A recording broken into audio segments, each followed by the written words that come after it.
Hey everyone, Ewan from What Culture here, and I have something I've been desperate to talk about for years now. My love for Hannibal. And Mads Mikkelsen, but mainly Hannibal.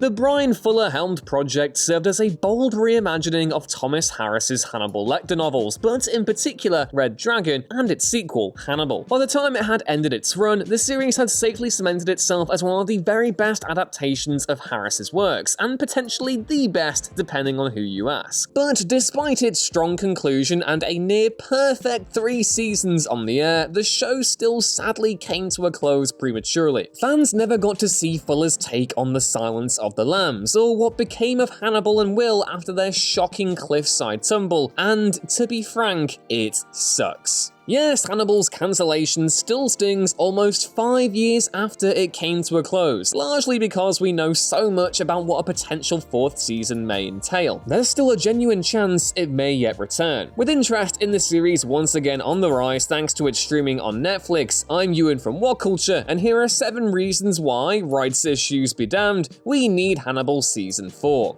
Number 7. The show wasn't slowing down.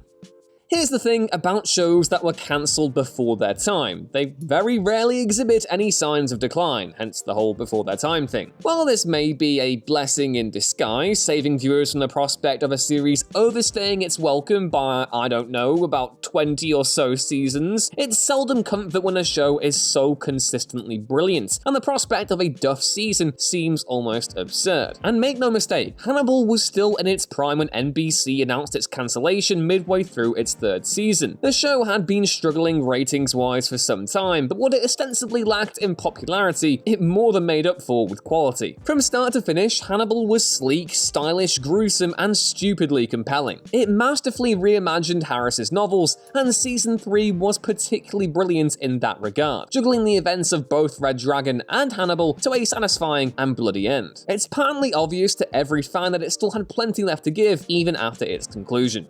Number 6. We need to know what happens to Will and Hannibal. By far, one of the most compelling features of Hannibal was its new take on the relationship between Will Graham, Hugh Dancy, and Dr. Lecter, played by Mads Mikkelsen. Whereas before, their relationship in the novels and films had been typified by a shared animosity, Fuller elected for a new approach, casting them as a pair of unlikely lovers bound by a shared understanding. Will, with his gift for extreme empathy, is the only person who could ever truly understand Hannibal. Lecter, insightful and curious, provides that same kind of recognition, but for Will. It's a kind of relationship that manifests in all sorts of dark and twisted ways, and the Season 3's ending typifies that more than anything else. Will and Hannibal come together to slay the Red Dragon before sharing one tender embrace. In that final moment, as Will embraces the bloodlust he'd been trying to bury deep down for 3 seasons prior, and as Hannibal revels in that discovery, he arrives at a conclusion. Will gives himself to the darkness and takes Hannibal over the cliff edge with him,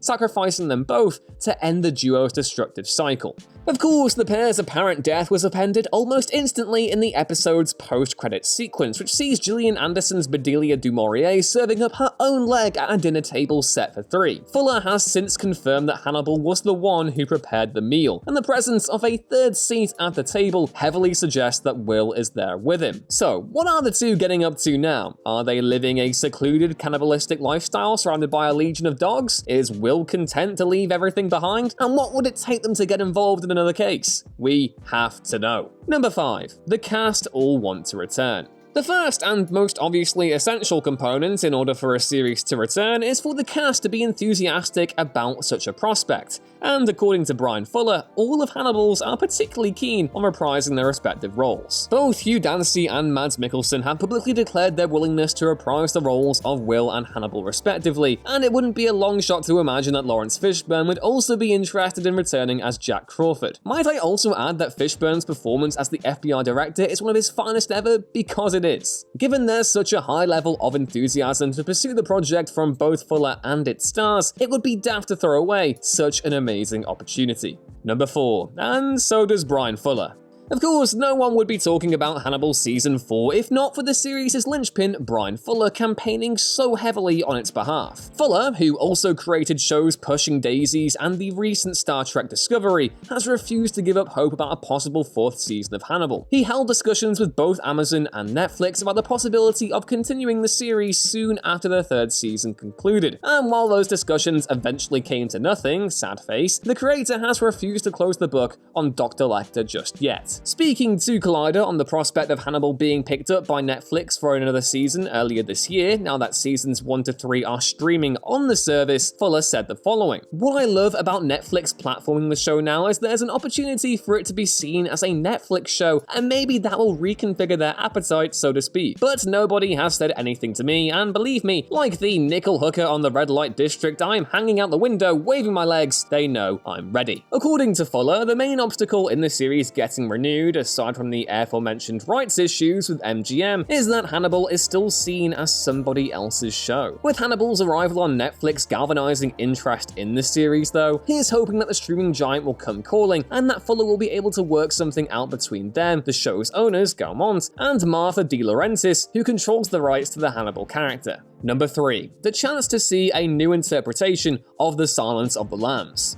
To many, the definitive adaptation of Thomas Harris's Lecter novels is still 1991's The Silence of the Lambs, directed by the late great Jonathan Demme and starring Anthony Hopkins as the author's famous cannibalistic serial killer. Demme's film still holds up almost 30 years after its release, and is certainly considered superior when compared to the other big-budget adaptations of Harris's works to have graced the silver screen. Still, despite Silence's prestige, or perhaps because of it, fans are desperate to see it reinterpreted under Fuller's guidance, with Dancy and Mickelson reprising their roles as Will and Hannibal, and a new actor stepping into the scene as Clarice Starling. Fuller has himself publicly declared his intentions to adapt Silence into a 4th season of Hannibal, even suggesting that Agent Starling be played by a woman of color. Fuller has also previously stated that there are parts of the Silence novel that were omitted in the film that he's particularly keen to bring to the screen, so you just know he's thought of all the ways to make his adaptation feel fresher and more unique. There has been some talk that Hannibal Season 4 wouldn't venture into Silence territory given the rights issues, but if Fuller is able to procure them for the show, and a network finally picks up the phone and sanctions a revival, then there's no doubt it would make for some seriously compelling television.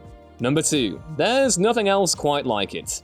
Here's the thing about Hannibal. There wasn't and still isn't anything like it on TV. The closest comparison I could think of is the criminally overlooked Mindhunter, which, like Hannibal Season 4, seems to be stuck in TV limbo. The series worked as the perfect psychological horror, but the devil was really in the details. The show, like Hannibal himself, was presented immaculately. It wasn't just another cop show with a creepy twist, it had nuance, style, and a tremendous selection of talent both in front of and behind the camera. Hannibal's absence has really been felt since it was cancelled. Yes, there's always the opportunity to revisit it, something I've literally just done that has spurred me to talk about it again, but that doesn't beat having something new to look forward to every week. Again, TV cancellations absolutely suck, and while obviously nothing should last forever, Hannibal still had more left to give. The arrival of Clarice to CBS might provide some consolation to fans, but it won't feature the cast or crew that made Hannibal so special. And number 1. The fans have been waiting for years.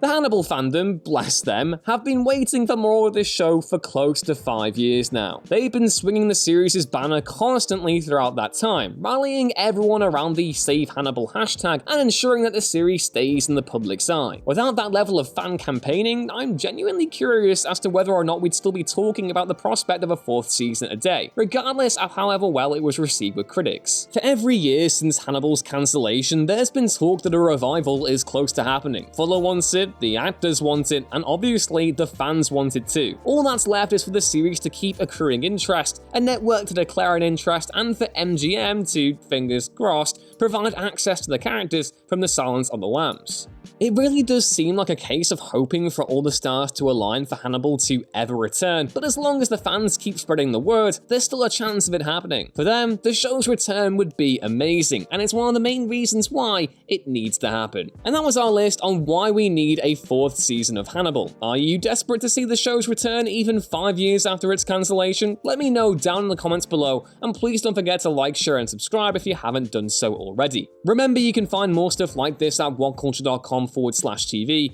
and more of me on Twitter @YouAndRuinsThings. That's all for now though, take care, and I'll see you next time. Bye!